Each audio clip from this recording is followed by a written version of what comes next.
I'm Greg Hunter. Welcome to USAWatchdog.com. Thank you for joining us today. A real treat. We don't have him on near enough, but he's a busy guy. His client base is worldwide. He travels a lot. He is a cycle expert in geopolitical and financial cycles. He's also a financial expert. I'm talking about Martin Armstrong of Armstrong Economics. Martin Armstrong, thank you for joining us today on USAWatchdog.com. Well, thank you for inviting me, Greg. I want to get your take on one of your most latest reports you put up about CNN, the mainstream media, trying to basically overthrow Donald Trump. What's your take on why the mainstream media is doing what they're doing, particularly at a place where I used to work, CNN? It's there's just no excuse for this. I mean, this is clearly an outright war. I mean, if you're going to write something or put out something, I mean, you double check it. I mean, how can you put out something about an email saying, oh, it's dated the 4th, and then the Washington Post comes out and says, just a few hours later, no, it's actually dated the 14th. It's just, I don't know, are they just so hungry to try and overthrow Trump on absolutely everything? But my problem with CNN in particular is that it causes me a lot of problems because the number one source for news outside the United States is CNN. And I mean, you go to hotel rooms, it's CNN. So whatever appears on CNN is basically, it's taken, like this is what's going on in America. And so they're really destroying the image of the country.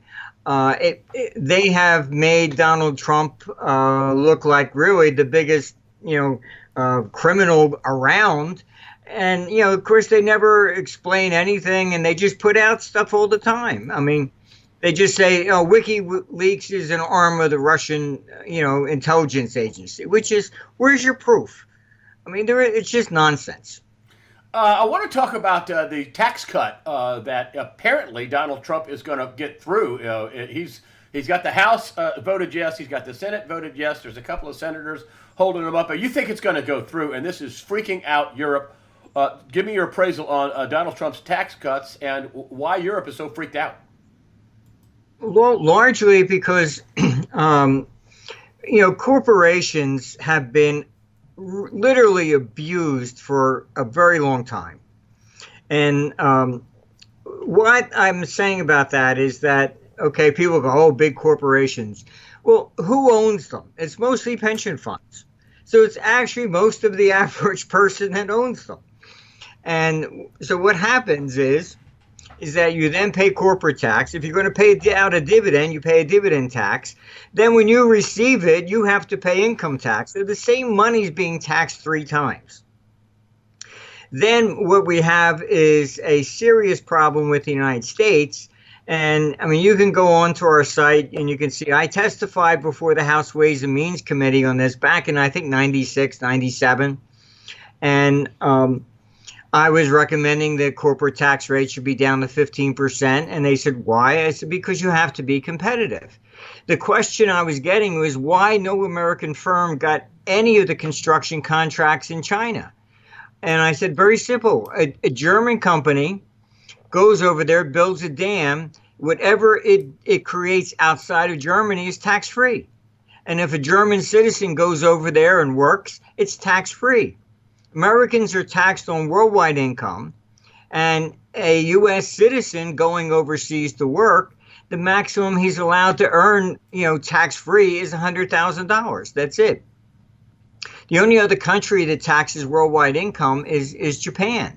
So American firms are always at a disadvantage in trying to compete internationally, which is why they set up offshore entities, etc.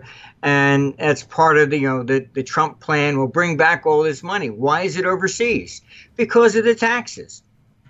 And you had eBay wanted to take over a U.S. company, and they looked at bringing the money back, and they'd have to pay about 40% in taxes, and the whole takeover deal was killed because the tax bite was just too great. But you think he's going to get this through? I mean, one of my friends, a trader, says there's a lot of people on this side of the trade who want this to happen. and you think Trump's getting this tax plan through. This is a done deal, in your opinion. It appears to be. I mean, mainly it's Rubio who's now trying to hold it up. But they're trying to push this thing through because of the election in Alabama. So they're afraid that then you're going to lose one more seat, so they won't be able to get this done next year. So it's kind of like do or die. And you think they're going to, yeah, and you think this is going to be positive for America?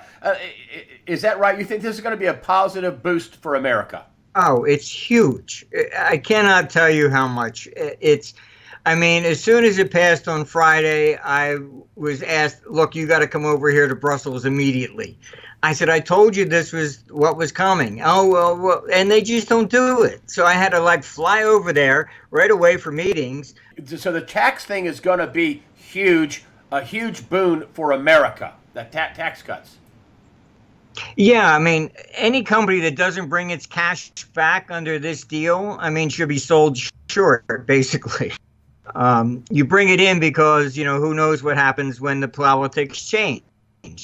So it's a one-time deal. You're in, and you better get it fast. So the money is going to be pouring into the country. There are some bad. There are some bad things going on in the economy. I mean, things aren't going great. I mean, this really needs to be done to really turbocharge the economy, does it not? Yeah, I mean, the biggest problem we have in the economy is that the state and local level basically broke. And so you have, California going crazy, Illinois, Connecticut, New Jersey, New York, etc.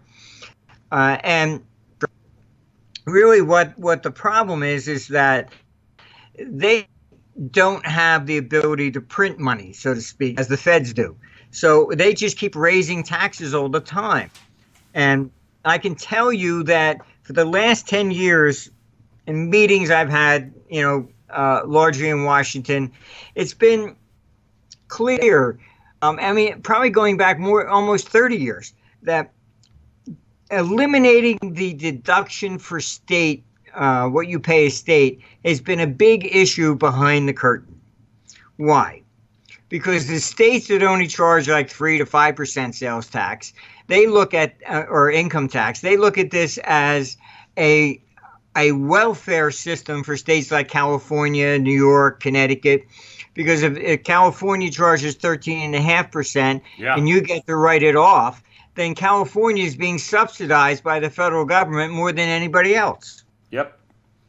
So it's been this behind the curtain thing is the only way to hold the state and local governments accountable is to eliminate the tax deduction you get. And I mean, I knew this was coming. That's why I moved to Florida. Do you think that states like California could go under or could require a bailout? States like Illinois? Look, the last sovereign debt crisis was national governments. That was 1931. But you also had a lot of city and states go down at that point. I mean, they want to say they never default. The city of Detroit suspended payments on its debt in 1937. They resumed payments in 1963. So, I mean, if you were counting on that money for retirement, I think you died broke. And the sovereign debt crisis before that was the 1840s. And that's when Andrew Jackson withdrew the money from the Bank of the United States and deposited with the state banks. And what happened was then it created a boom in the state banking system. And every bank started issuing their own paper money. I mean, you can buy it on eBay and stuff. I mean, it's broken banknotes is what they're called. And there you had a number of states permanently default on their debts. That was it. It was the same thing. The states then issued debt to bail out the banks that were failing in their state, and then the state failed. And fast forward to today. What do we have today?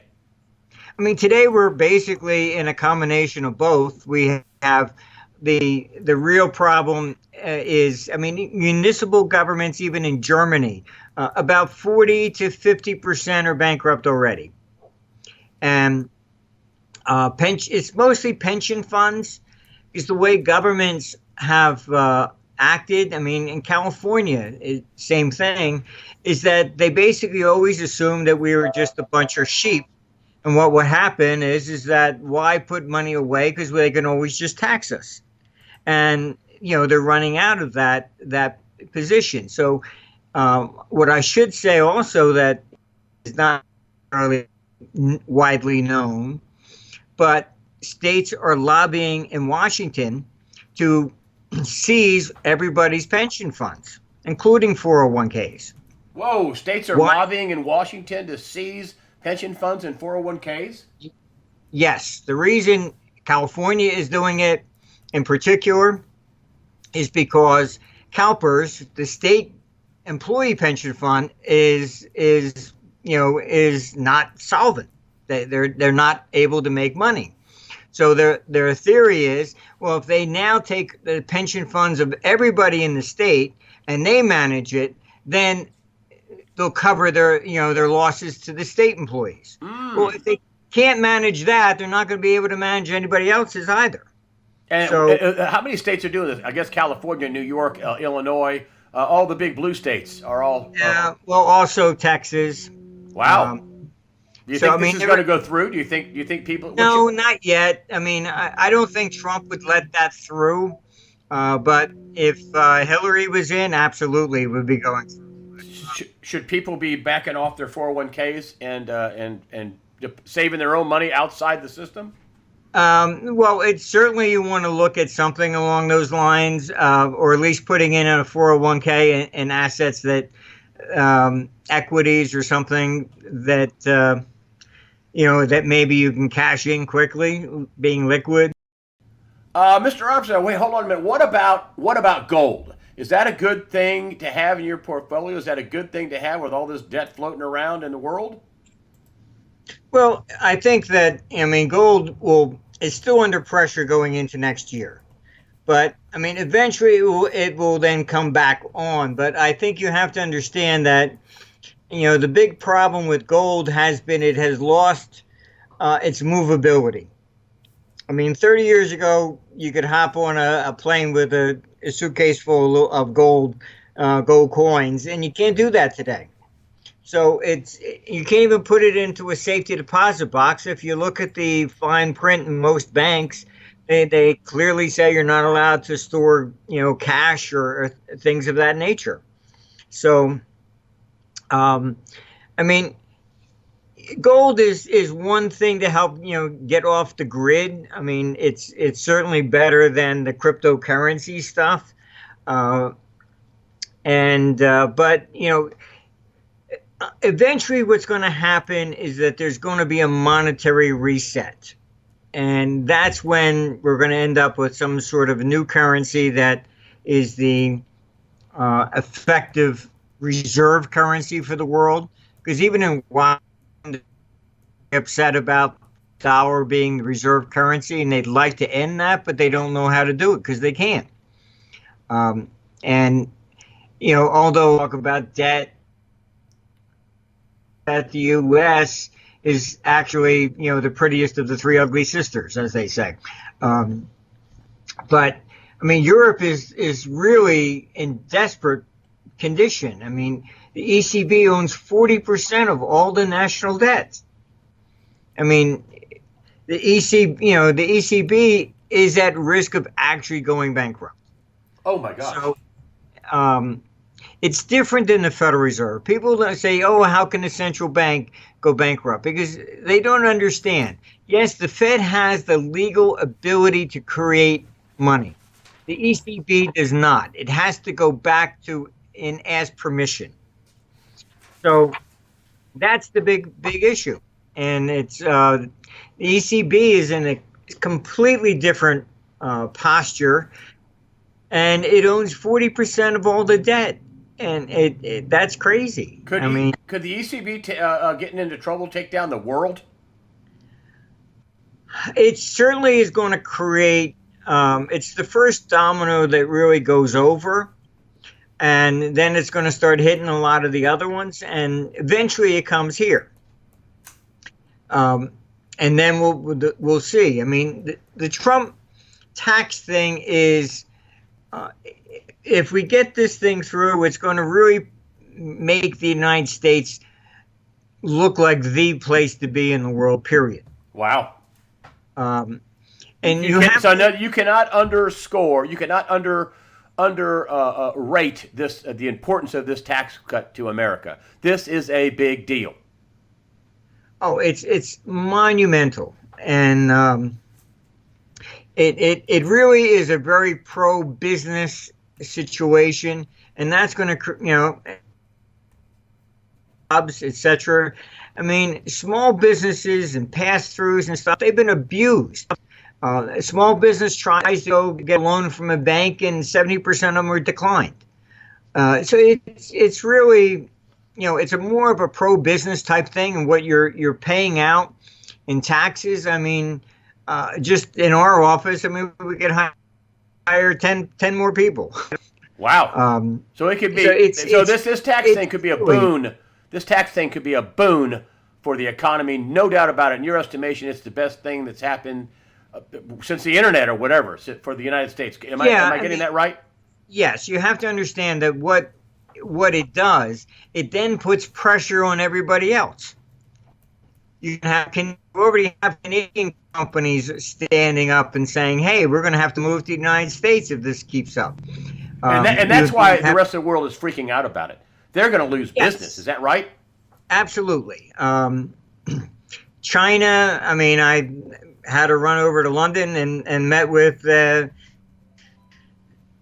very senior people that flew in to meet me in London because I was running off to Brussels. So, I mean, it was just, it's very, very interesting on how all these things are happening. But people don't understand. You have to grasp the structural differences outside the United States. Like, you take China, they talk about, oh, look at that real estate boom, it's going to bust at any time. What they don't grasp is the fact that in China, you're not allowed to take your money out of the country. Uh-huh. That's why Bitcoin was going up so much. They were using Bitcoin as the means to get the money out. It's illegal to take it out. So what happens is that they have been putting their money in the stock market and in equities. I mean, of different, different denomination currencies, etc. But real estate has been the parking place for money. So yes, you have a lot of condos, etc., at outrageous prices, and nobody's in them. But it's a place to park your money when you have no other choice. And your view of the U.S. economy, there's a lot of there's some conflicting evidence about the economy that it isn't doing so well. John Williams at shadowstats.com is talking about some pretty heavy metrics about we're looking for the second consecutive decline in actual real wages, and that the GDP isn't as good as what they say. You're saying that the reason why Trump and others are pushing for this, they know that the economy is not great, but this could make it great. Have a lot of conflicting trends. All right, you have advances in technology, and you have a lot of stores. I mean, McDonald's, etc. Wanting to replace the basic people. I mean, the Democrats didn't get it. Oh, well, we're going to raise the minimum wage. You're only going to put people out of work. I mean, then it becomes cheaper to basically just put in a screen. You walk in and say, yes, I want this, this, this, this. You punch it in yourself. You stick your card in, and out comes your order. All right. When I go to the Frankfurt airport in Germany, you put your passport into the machine. The ticket comes out. You go over, you put your thing on the scale, and out comes the tag. You wrap it around your bag, and you go in. You didn't even speak to anybody. Could you start that again? The number of jobs, or what? Start that just again, if you will. The number of jobs that are basically being impacted by technology. All right, you at the lower end, it is like service jobs, things of this nature, which does tend to make the unemployment a bit higher. You have kids going off to school, and then they're burdened with basically student loans. You have The Census Bureau has confirmed that there are more kids now in their 30s still living with their parents than at any point in history. That's thanks to the Clintons. They made student loans non-dischargeable in bankruptcy. And I mean, Forbes has come out and shown what's going on. 65% of kids that graduate cannot find a job in whatever they have a degree in. Mm. So this thing with the tax cut is, they know there's these conflicting things destroying the economy. The tax cut is going to help. I hate to do a slogan. Is going to help make America great again. Make America the place to put your money and your business. From an international perspective, why is you can, if you want to see what I'm just saying, is you watch the Dow. The Dow tends to lead. As long as the Dow leads the S&P and the NASDAQ, that's showing where the big money's coming from. And it's usually overseas. All right. Foreigners like to buy the familiar names. Like when the Japanese came in and they were buying real estate, what'd they buy? Rockefeller Center. Right. You know, they don't go buy the 150,000. So foreigners always buy the blue chips. Then you have the next level, which is the S&P 500. That's more of the institutional, domestic sort. They're looking for yield a little bit, etc. Then you come down, and the NASDAQ is more of the retail market. So typically what you'll see is the Dow. You can just look at the charts. The Dow led the way out. Then the S&P starts to follow, and the NASDAQ is dragged along. At the peak, when you start seeing the Dow declining and the S&P continuing higher and the NASDAQ, now you know you're getting close to the top. Is that where we are now? Do you think we're close to the top? No. We're at a place where there definitely would be a pause if we don't get the tax through. Okay. There'll be a pullback, and you'll probably retest the 20,000 area on the Dow. If this thing goes through, I mean, our projections we've put out since 2009 saying that basically the model, our model is showing that we should be reaching the 37,000 to 40,000 level at least by 2020. If the tax plan goes through. That's part of the fundamental that makes it happen. But as you have governments in trouble in Europe, and the Chinese still trying to get money out, and usually what they're doing now is they don't get the money out. They're making it so that they lend money on mortgages, etc., outside the country, and it's really a way of putting the money outside. So they're trying that way. One question: what about the Alan Greenspans of the world talking about the bond market that could suffer a sharp increase? Another friend of mine, Gregory Manarino, says they have been savagely, his words, savagely buying the bonds to keep interest rates from going up. Are you worried about them losing control of the interest rate curve? We got a flattening yield curve. Are you worried about them buying the bonds to suppress the interest rates? Are you worried about that? Oh, absolutely. That's coming. We're in the biggest bond bubble probably in history. Not a stock bubble, but a bond bubble. And explain that for us. What are your views on the bond bubble? Well, you have to realize, all right, you take the Catalonia problem. Clients, I said, listen, whatever's happening now. And CNN and others are saying, oh, well, the financial markets have held up, the bonds held up, because the ECB was buying it all. All right, so I told them, take advantage, sell it to them. ECB was trying to make it look like, the confidence in Spain was still there. If you look at the actual raw data now, you'll see that the ECB has exceeded its purchases of Spain and Italy. It's supposed to be on an even keel with everybody else. It's not. And so what happens is the scary thing in Europe that I get called over to is the ECB has been basically supporting the governments. It's subsidizing all the governments in the Eurozone. we're looking at almost 10 years of quantitative easing with them, and it hasn't helped the economy. So what's going to happen? If the ECB backs off, then who's going to buy the debt? When they're buying just about everything that comes out, no institution that I know is interested in buying long-term debt. To get a positive yield, even in Germany, you got to go up to 10 years. How does this end? It ends basically that our computer is showing that interest rates are going to go up faster than anybody has ever seen in history. Wow. I mean, you're looking at doubling interest rates very, very rapidly. What does that do to the global economy? What does that do to the derivatives market? Well, basically, what you're going to look at is that in part is going to be sending capital into the equity markets. It's because largely you're looking at governments.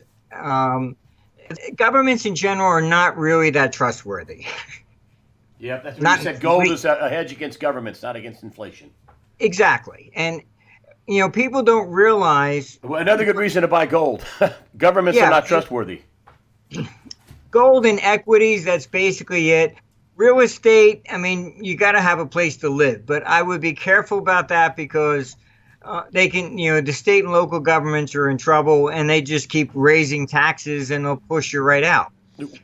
But the main thing is that you have to grasp here is that we're looking at a significant issue in moving, capital will shift from the bond markets and into the equity markets. I've been warning about this. This is our shift from public to private. The amount of money in bonds is about 20 to 1 for equities. So it doesn't even take that much.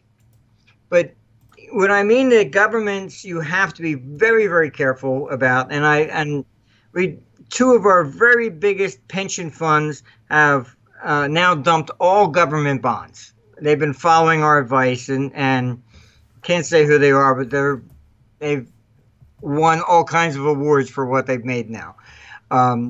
Why do I say that? Just look at what Italy did on the last time they got in trouble. You bought 30-day paper, 90-day paper. The government just comes out and says, okay, fine, we really can't pay that, so we're not going to default. We're just converting it all to 10-year paper. They said, oh, really? They did that in 92. Nobody can put these people in jail. So corporate debt is infinitely better. I mean, even if a AAA company went belly up, you all the assets are actually sold. Yeah. And you get something back on the dollar. Government bonds, you get nothing back. They default, it's a haircut, that's it. You can't go down to the local art museum and start lifting Picassos. Yeah. When do you think this spike in interest rates may happen? It will be starting. It will be starting next year. In 2018, a spike in interest rates faster than any time in history. Yeah, we're going to be looking at interest rates rising very rapidly between now and about 2021. So, and this is part of the debt crisis problem that I've been warning about. All right, the ECB did everything, to stimulate the economy. And what happened? It became just keeping governments on life support. It was no longer about the economy. They were just buying in government bonds. That was it. See, the way the Fed was originally designed, and this elastic money situation was correct. But what it was, they didn't buy government debt. What would happen was, if the banks got in trouble, they would buy in the corporate short-term paper. So the corporations didn't have to lay off people. They provided it funding in the middle of a storm. Then, when World War I comes in, because the Fed was created in 13, so what happens is, then the politicians said, no. You have to buy our debt, not private, because we have to fund the war. And then they never put it back. So now you have, we stimulate the economy by buying government debt. It doesn't work. And you think the debt crisis is going to be huge. When it blows, what does the world look like after it blows? that's a part of a monetary reset. How do you get out of this? I mean, I don't think they're stupid enough to go for the blood in the streets and just you default on the bonds, and what happens? You're wiping out all the pension funds. So we're looking at massive civil unrest, and I mean that's really what put Trump in office. The people in Washington, the Republican elite. When I would go down there, they basically disparaged Trump and saying that, oh, well, the people that voted for him were not real Republicans. And the riffraff who came in and never vote, and they're the ones that voted against all the corrections and put Trump in, and we'll correct it. They don't realize, why did Trump get in? It's because they don't like them. And one final question, Mr. Armstrong. What about Bitcoin? Is it going to go higher or is it going to go lower? What's going on? What's your appraisal of that? Bitcoin is basically approaching a high. It's more of a .com type bubble. The cryptocurrencies are interesting. I mean, it's eventually we're going to electronic currencies. That's going to be but is it practical today? No. It's gold. It's become more or less the electronic version of gold. A lot of hype. A lot of people think it's this currencies or whatever, but it's not viable to actually go down shopping with at your local store. Okay, it's safe to say electronic version of gold. I just want to come on and say, Martin Armstrong, thank you so much for joining us today on USAWatchdog.com. The website is Armstrong Economics. All that will be in after the interview section. I really appreciate, Martin Armstrong, you coming on today and joining us with an audio interview with USAWatchdog.com. Well, thank you for inviting me.